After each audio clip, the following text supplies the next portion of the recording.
रघु हमारी संस्कृति का परिचायक ग्रंथ है।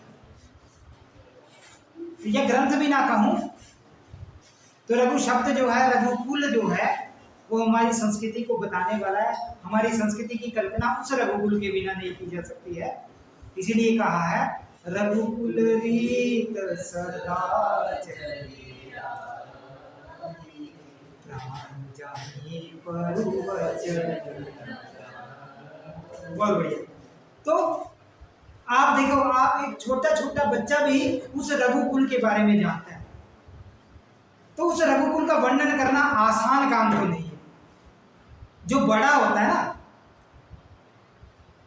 उसके बारे में कहना आसान नहीं होता है। कालिदास मुझे लगता है डर गए थे, और उन्होंने क्या कहा है, तो वो कहते हैं वसूर्य प्रभवो वंशः क्वचाल्प विषयामतिः तितिर्षु दुस्तरं मोहात् उडुपेनास्मि सागरम्। वसूर्य प्रभवो वंशः, कहाँ वो सूर्य वंश, क्वचाल्प विषयामतिः तितिर्षु दुस्तरं मोहात्, कहाँ वो सूर्य वंश, और कहाँ मैं मूर्ख आदमी। कालिदास अपने को मूर्ख कह रहे हैं। तितिर्षु दुस्तरम मोहा, एक छोटी सी नाव से मैं एक बड़े सागर को पार करने जा रहा हूं। किस कारण से? मोह से। मोह जो है ना, आदमी को मूर्ख बनाता है।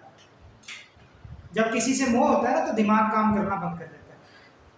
कामार्ता ही प्रकृति कृपणास चेतना चेतनेषु, मेघदूत वहां ही बताया हुआ। अब कालिदास कह रहे हैं कि मुझे मोह हो गया, और उस मोह से मैं इस रघुवंश को वर्णन करने लगा हूं, रघुवंश के बारे में कुछ कहने का प्रयास कर रहा हूं। तो उस रघुवंश का आरंभ जिस काल जय श्लोक से होता है, वो है वागर्था विव संपृक्तो वागर्था प्रतिपत्तये जगतः पितरो वंदे पार्वती परमेश्वर। इस एक श्लोक की व्याख्या कई दिनों तक की जा सकती है। वाच्य और अर्थ की उपमा किससे की है? पार्वती और परमेश्वर से। तो इस कालिदास द्वारा विरचित इस महाकाव्य में कुल मिलाकर 19 सर्ग हैं, जहां पर सूर्यवंशी राजाओं का वर्णन किया गया। इसकी कथा के विषय में मैं बड़ा संकुचित भाव में इसको बताऊंगा, बड़ा संकोच में इसको बताऊंगा। सबसे पहले इसका जो पहला सर्ग है, उसमें राजा दिलीप का चरित्र वर्णित है, जो कि पुत्रहीन होने के कारण बड़े चिंतित हो जाते हैं, और उस चिंतावस्था में अपनी पत्नी सुदक्षिणा के साथ कुलगुरु वशिष्ठ के आश्रम में जाते हैं। वहां पहुंचने पर गुरु कहते हैं कि आप नंदिनी गाय की सेवा में संलग्न हो जाओ। इसी तरह से प्रथम सर्ग जो है वो समाप्त हो जाएगा। द्वितीय सर्ग में राजा दिलीप जो है वो नंदिनी की सेवा 21 दिनों तक करते हैं। ये भी कई बार प्रश्न पूछा गया। 21 दिनों तक जो है वो लगातार उसकी पूजा करते हैं। बड़े सुंदर वर्णन आया। कहा गया कि गाय बैठे तो तुम बैठो, गाय उठे तो तुम उठो, गाय पिए तो तुम पियो, गाय खाए तो तुम खाओ। प्रस्थिता इत्यादि श्लोक में आया वहां पे। और वहां बड़ा वर्णन आया कि जब शाम को वो नंदिनी गाय आती थी तो सुदक्षिणा पीछे पीछे भागती थी उसके। श्रुते रिवर, जैसे श्रुतियां जो हैं, वहां उपमा बड़ी सुंदर की है। कालिदास की उपमा जो है बड़ी सुंदर है। वो श्लोक उसके बारे में बाद में चर्चा करेंगे। अभी मैं आपको कथा के बारे में ही बताता हूं कि द्वितीय सर्ग में 21 दिन की जो उनकी सेवा है उसका वर्णन है, और बड़ी निष्ठा से वो जो सेवा की गई है उसको यहाँ पे वर्णित किया गया। इसके उपरांत क्या होता है, नंदिनी जो है वो काल्पनिक सिंह के चंगुल में फंस जाती है। एक ऐसी कल्पना होती है जिसमें नंदिनी जो है वो शेर के पास फंस जाती है, और शेर जो है वो राजा से उसके प्राण मांगता है। तो राजा कहते हैं कि इस गाय को छोड़ दो, आप मुझे ले लीजिए, आपको भोजन ही चाहिए ना, तो मेरा शरीर ले लीजिए, मैं अपने शरीर को समर्पित करता हूं। ऐसा सुनकर नंदिनी जो है वो प्रसन्न हो जाती है और फिर वो उनको पुत्रवान होने का आशीर्वाद देती है। इस तरह फिर पत्नी सहित वो राजा दिलीप जो है ऋषि की आज्ञा से उस नंदिनी का दूध पीकर राजधानी को लौट जाते हैं। तृतीय सर्ग में रानी सुदक्षिणा जो है वो गर्भाधान कर गर्भ प्राप्त करती हैं और फिर रघु का जन्म होता है। इस ग्रंथ का नाम भी है रघु वंशम। तो रघु का जन्म होता है, वो युवा होते हैं और दिलीप द्वारा अश्वमेध किया जाता है। इस सर्ग के अंत में सुदक्षिणा और राजा दिलीप जो है वो वन को चले जाते हैं। वन में जाना हमारी एक परंपरा रही है कि जब सब जीवन जी लिया तो अंत में वन को जाओ। चतुर्थ सर्ग में, ये तीसरा सर्ग यहाँ समाप्त होता है। चतुर्थ सर्ग में रघु की दिग्विजय का वर्णन है। आपको परीक्षा में पूछ सकते हैं कि रघु की दिग्विजय का वर्णन कौन से सर्ग में है? चतुर्थ सर्ग में। और पंचम में उनकी असीम दान परंपरा का वर्णन है। इतना दान किया है रघु ने, उसका परिणाम आपको अगले इसमें दिएगा, उसका प्रभाव दिखेगा। लेकिन सर्ग के अंत तक इतना दान करते हैं रघु कि उनके कोष में जितना धन होता है वो समाप्त हो जाता है। अति रूपवती सीता, अति गर्वित रावण, अति दानी बलि राजा, अति सर्वत्र वर्जयति। सीता रूपवती नहीं होती तो रावण उसको उठाता नहीं। अति गर्वित रावण, रावण में गर्व नहीं होता, अहंकार नहीं होता, तो सीता हरण नहीं करता, राम जी से युद्ध नहीं करता, मान जाता। लेकिन गर्व था ना, मैं क्यों उसके आगे झुकूं। अति दानी बलि राजा, बलि राजा इतने दानी हुए कि अपने को भी वामन के सामने दान करना। अति सर्वत्र वर्जयति। रघु ने भी इतना दान कर दिया कि अपना कोष जो है वो समाप्त कर दिया। उसी समय उनके पास एक कौत्स नाम का ब्रह्मचारी आता है, कौत्स, और वो कहते हैं कि मुझे 14 करोड़ स्वर्ण मुद्रिकाएं चाहिए। मांगते भी कम नहीं है, 14 करोड़ स्वर्ण मुद्राएं।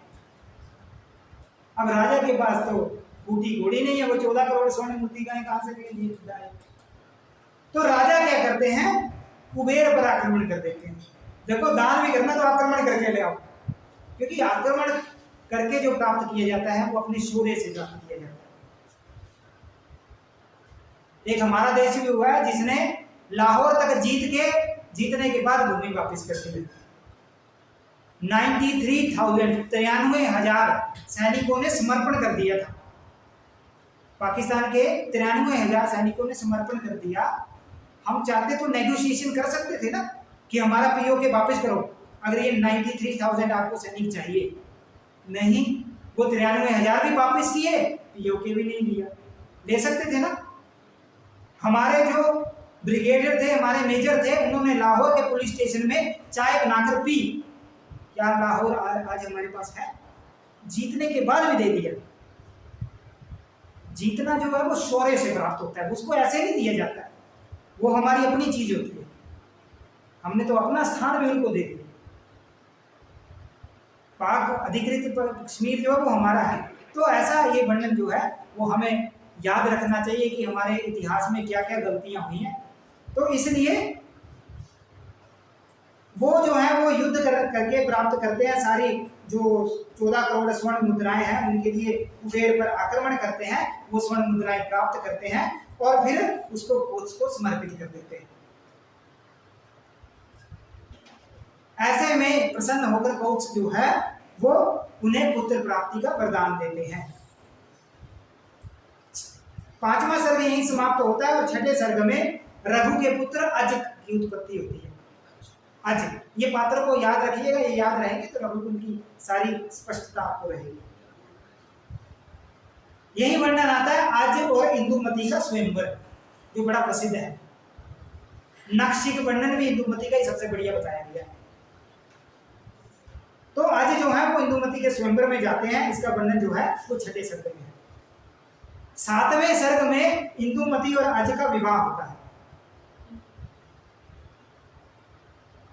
फिर उसी सर्ग में आज जो है कुछ ईर्ष्यालु राजा पर विजय प्राप्त करते हैं। 8वें में आज की प्रजापालिता, उसका जो राज्य है वो बताया गया है। रघु की मृत्यु भी इसी सर्ग में होती है, मतलब आज के पिता की मृत्यु जो है वो 8वें सर्ग में होती है और दशरथ का जन्म होता है 8वें सर्ग में। नारद की पुष्पमाला गिरने से इंदुमती की मृत्यु हो जाती है इसी सर्ग में। वशिष्ठ जो है वो शांति का उपदेश देते हैं और आज की मृत्यु भी इसी सर्ग में 8वें सर्ग में होती है। अब देखिए, रघु अर्थात पिता की मृत्यु भी उसी में हो रही है और पुत्र की मृत्यु भी इसी सर्ग में बताई गई है और दशरथ का जन्म भी इसी सर्ग में बताया है। 9वें सर्ग में राजा दशरथ के राज्य की प्रशंसा की जाती है, उनका विवाह होता है, विहार होता है, वो उनका मृग्या वर्णन होता है, वसंत वर्णन सुंदर यहाँ पे किया गया है और धोखे से मुनि पुत्र श्रवण का वध। अब आपको सारी कथा ध्यान में आ रही होगी, आगे की कथा तो ध्यान में है सर। और मुनि का श्राप, ये 9वें सर्ग में। 10वें सर्ग में राजा का पुत्रेष्टि यज्ञ करना, रावण के भय से देवताओं का विष्णु के पास जाकर छुपना, पृथ्वी का भार उतारने के लिए विष्णु से प्रार्थना करना कि हे विष्णु, इस रावण का मरने का समय अब आ गया है।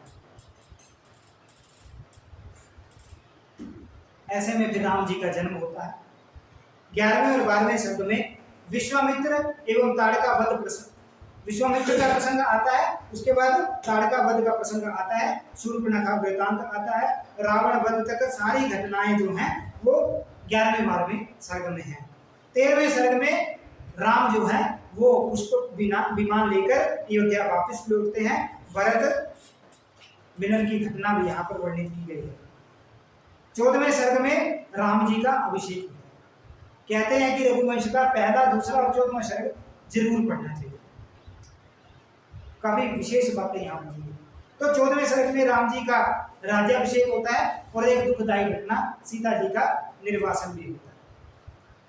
15वें सर्ग में लवणासुर की कथा आती है, शत्रुघ्न द्वारा उसका वध, लवकुश का जन्म, राम का अश्वमेध वर्णन, स्वर्ण सीता की स्थापना। वाल्मीकि द्वारा राम को सीता का ग्रहण करने का आदेश, वो इसी सर्ग में वर्णित किया गया। सीता का पाताल लोक में गमन और राम जी का स्वर्गारोहण। यहाँ पर 15 जो है सर्ग जो है वो समाप्त हुए।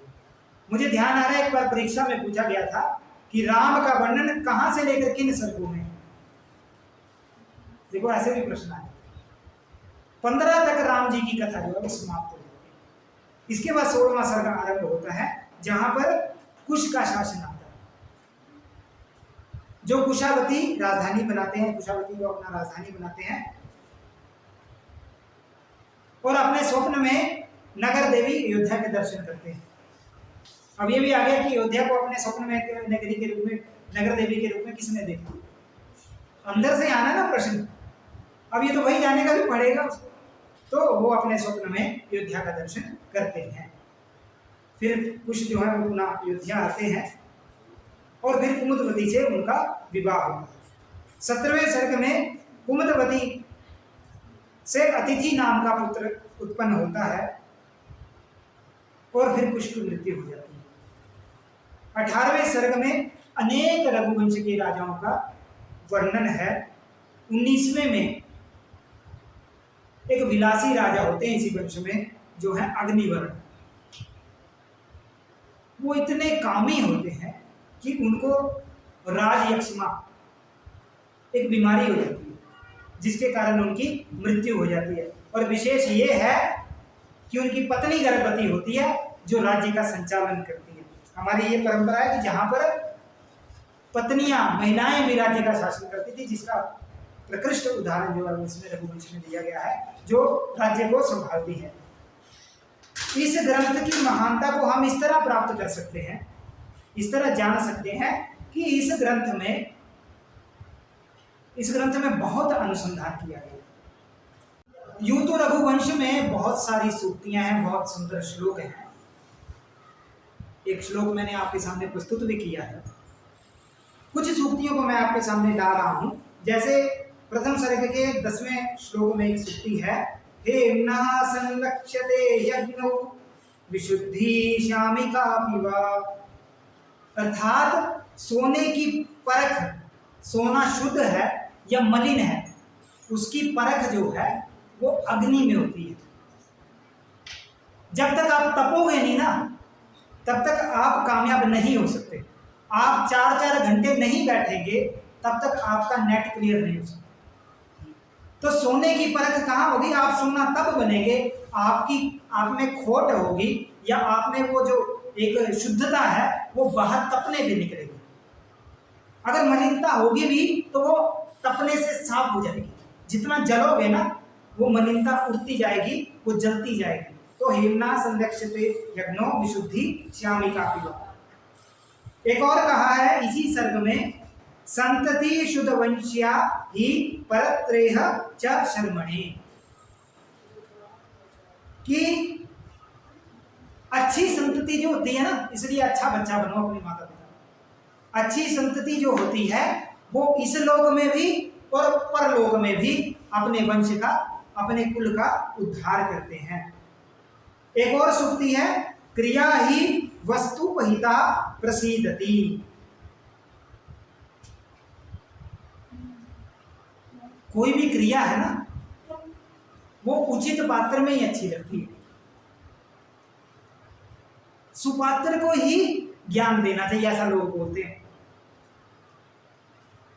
अगर अच्छा पात्र है ना तो उसमें हर चीज अच्छी लगती है। निमज्जतीन्दो किरणेष्विवांका, कि चंद्रमा में एक दाग भी सुंदर लगता है।